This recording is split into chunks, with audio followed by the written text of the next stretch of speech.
And now, TSPN News with Tom Slivick. Comprehensive news because in today's world, you need more than just sound bites. TSPN, streaming on the World Wide Web, and now on demand at TSPNTV.com.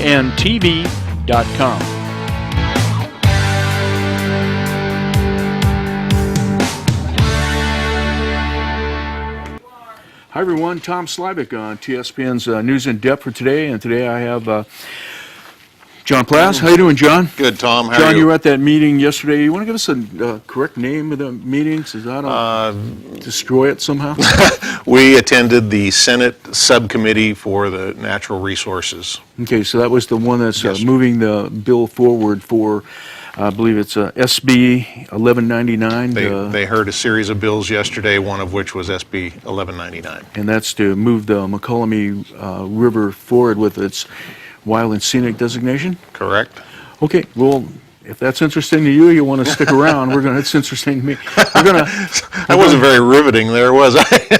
No, you certainly were. And I hope we riveted you down to your seat. Stick around. We're going to have a break, and we'll be right back. You're watching Amador County's #1 news and sports leader, TSPN. Hi, everyone, and welcome back. Okay, John Plasse. We're back. So that was an interesting meeting that you attended yesterday. Interesting and frustrating in a number of ways, yes. We attended the Natural Resources Subcommittee to the Senate yesterday. They heard Senate Bill 1199. Had to go through a host of bills beforehand because the senator carrying the bill was not in attendance at the meeting at the start. So we waited for some period of time before we got our turn at the plate, so to speak. About what was the representative groups? It was Calaveras County supervisors there as well as some of our supervisors? To my recollection, one Calaveras County supervisor was there, Chris Wright, the former executive director of Foothill Conservancy and now Calaveras County supervisor. He spoke in favor of the bill or in support of the bill along with Catherine Evett, gentleman named Steve Adams or Evans, I can't recall which, who is with Friends of the River. Okay. The two co-sponsors of the designation for Wild and Scenic on the Mokelumne are the Foothill Conservancy and the Friends of the River. And they reached out to Senator Hancock out of Oakland to be the senator to carry this bill forward. Were those groups, did they write the bill?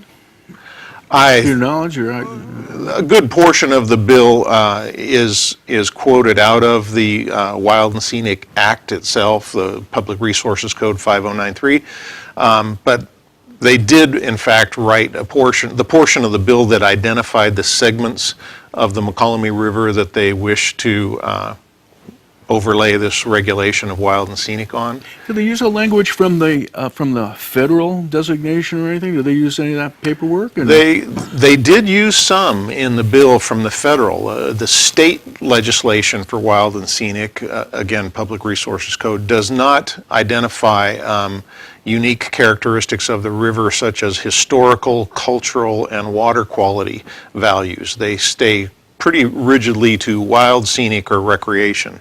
Those three phrases, the historical, cultural, and water quality values, were inserted into this California version of the bill, and I believe they come right out of the federal legislation. Okay, so once again, I think you were on last week or the week before, and Ms. Amador County, the supervisors, our representatives, they feel like they were flat-footed when they heard of this bill? Oh, absolutely. Absolutely, as far as the bill being carried forward.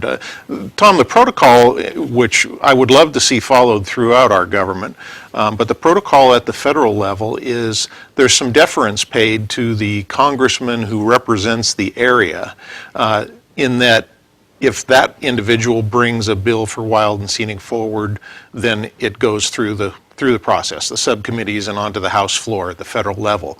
But they can't sort of senator shop or assemblyman shop such as they did here at the state level. Could the proponents of this bill feel that they gave deference because Calaveras weighed in as on board with the bill? Well, but when a bill affects two counties that share a common boundary that is the river, and four water purveyor agencies that are responsible for providing the domestic water for the counties, to say that your response to carry it is because one entity in the Calaveras County Board of Supervisors passed a resolution in support of it is a little disingenuous in my estimation. That's not the kind of reaching out to the affected agencies and inclusiveness that the senator was claiming she had participated in before bringing the bill forward. Okay.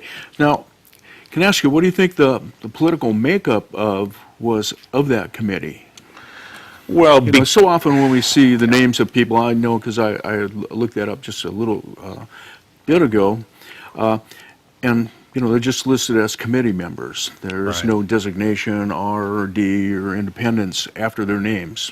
Well, in the political environment we have in Sacramento now, because the Democratic Party is in such majority control of both houses of government down there, all committees are biased towards the Democrat position, Democratic representation on those subcommittees. That's just the reality of politics. I will say that one of the Democratic senators on the subcommittee is Senator Wolk, and who has specific experience with one of the most recent designations of Wild and Scenic, and that was on Cache Creek in Lake County.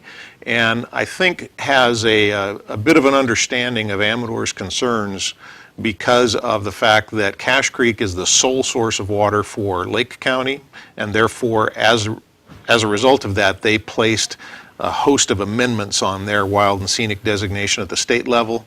I think Amador can make the same case. I was going to say, isn't that the sole, almost the sole water? The Mokelumne is for Amador County, absolutely. I think we have a little bit off the from the ditch, the Aurora ditch, off of that. Not for domestic purposes over there. So we have a few communities that are water well provided. Comanche is a well system, as well as I believe Lamel And Heights. as long as we're on that and the use of the water agency, I believe weighed in last week with their concerns that they're asking for, they put in a requisition for more water for the CWAP. Correct. And what did they want to use, what did they need that more water for? Do you have any idea, John? Well, they've come up against, with providing water through the COP system up country, they've come up against the maximum allowances of their water right as it currently exists.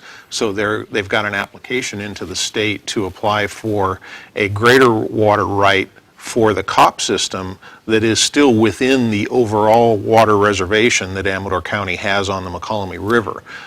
They're concerned that this Wild and Scenic designation could possibly affect that. So we're not using all that we could use from it now. Correct. So they had asked for, I guess you put in a requisition, say we'd like to get some more.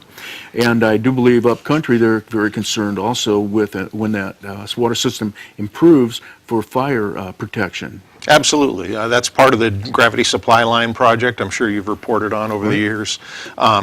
That project is the very type of new diversion project where you're diverting water that you're entitled to or allowed by water right law to draw off of the Mokelumne, but you're doing so at a different point. So those types of projects, infrastructure improvement projects that improve the water agency's ability to deliver their water right, could very much be affected by this designation. Boy, we're almost, first segment's almost over. Why don't we just take it, we'll collect our thoughts a little bit. Stay with us, we'll be right back after this break.